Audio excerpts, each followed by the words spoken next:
Over the weekend, I worked with someone who had right piriformis pain, or right piriformis syndrome. And what that really means is that you have a right piriformis muscle, which originates on the inside of the sacrum and attaches to the femur. So it is an external rotator and abductor of the leg. Now I'm talking specifically about the right side. The right side and the left side are not going to be the same because the position of the pelvis is not symmetrical. So the right side and the left side are operating differently. On the right side, what has happened is, because he cannot turn off his right-sided muscles, because of the position that his pelvis is resting in, it's not resting in a symmetrical state. It is in the left AIC pattern, which means the left pelvis is forward compared to the right. When you're in that position and you cannot get fully to the left side and you cannot fully get your center of mass to the left side, these right side muscles can't let go, they can't shut down. Until you can get that proper pelvis position to get all your weight to the left side appropriately, the right piriformis is not going to be able to relax. Now the other issue that occurred is that his right glute max, which should be the primary muscle for abduction, bring the leg away from the body, and external rotation, turning the leg to the outside.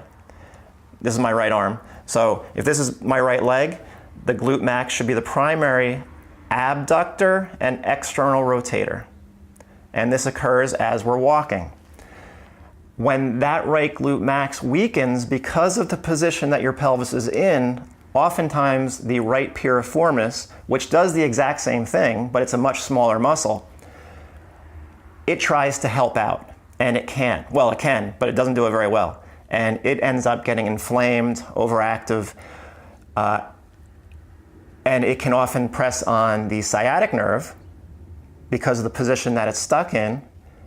But I want to make real clear that most likely you do not want to stretch the right piriformis. And what you're going to see in the next segment of this video is why that is. It's because the right piriformis is already lengthened, and you're going to see that in the next part of this video. To demonstrate right piriformis syndrome, you'll notice this is the right side of the pelvis. So I'm turning it in to the opposite side, to the back.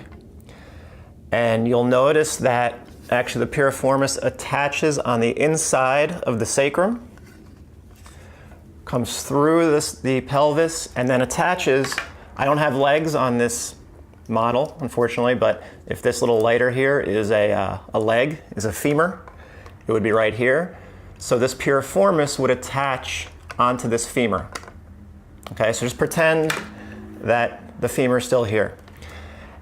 If you end up, which you most certainly are, in the left AIC pattern with a pelvis that is on the left side rotating forward compared to the right side, watch what happens to this right piriformis. It stretches out. All right, it elongates. That's why it just popped off. Okay, so the right piriformis is in a stretched out position. Not only that, because of the pelvis, but not only that, because of what the right leg has to do to stay straight. If the pelvis goes to the right, which is this way, this femur, in order to stay straight, has to turn in. So it would be here naturally. It has to turn in, further elongating, further stretching out the right piriformis. So on the right side, I can guarantee one thing you don't want to do is stretch the right piriformis. It's already elongated. That's why it's painful. It's long, most likely, stretched out, angry, agitated, inflamed. It could be pressing on the sciatic nerve, which is right in front of it. So coming right through here is that sciatic nerve. And not only that, it could be attempting to act as an abductor of the right leg instead of the glute max, and which I'm going to show you next. So here is the right glute max. Now, obviously, this right glute is much, much bigger than the right piriformis. In the left AIC position, the right glute max weakens in its motion to bring the leg out to the side, all right, in abduction and external rotation. So abduction and external rotation. That's where this right glute max gets weak. And when that happens, quite often the piriformis will have to try to pick up the slack. But you saw how small the right piriformis is, but they do the exact same motion. We want the right glute max to be the main abductor and external rotator of the right leg. And you'll also notice that this big right glute max, it crosses three bones, the right ilium, the sacrum, and the femur. That's why this right glute max is such an important muscle, because it also moves the sacrum, which attaches to the spine, remember it's the base of the spine. That's why it's such an important muscle, is this right glute max. When you get stuck in the left AIC pattern, that right glute max weakens. So what do you have to do? First,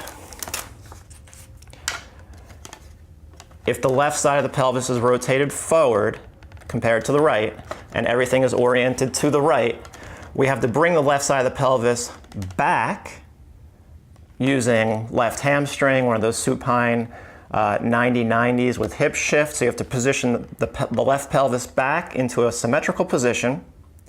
And then you have to really start working on the right glute max so this is the leg, abduction and external rotation. Abduction, external rotation, so that the piriformis can calm down. We want the right glute max to do that movement. And a lot of the PRI exercises are designed exactly to do that. So to recap, when you're stuck in the left AIC pattern, which is a pelvis forward on the left side compared to the right piriformis is being elongated and stretched out. That's probably why it hurts. It also will mean that your right glute max is most likely very weak. So there's two issues. First, you don't want to stretch your right piriformis. A lot of resources will say, well, if the piriformis is painful, it's tight, which it may be, but it's probably not tight on the right side. It's probably overactive and agitated and inflamed because already put into a lengthened position. So you don't want to try to stretch an already lengthened muscle. It's not going to do anything. It's just going to make it worse. What you have to do is reposition the pelvis to put the right piriformis back to its normal length, and then you need to strengthen the right glute max in order to take the strain off that right piriformis and enable it to be simply an accessory muscle of right abduction and external rotation. You want the glute max to be the primary muscle for abduction and external rotation. And remember, this is happening on the right side. On the left side, you probably have the opposite situation going on, which I'm not getting into. This is just devoted to what is going on the right side. Everything I talk about in these videos, I know from direct personal experience, and this information can be life-saving, and it really was for me. So if you could like, share, comment, or subscribe to the channel, it would result in greater viewing, and more people would benefit from this information too.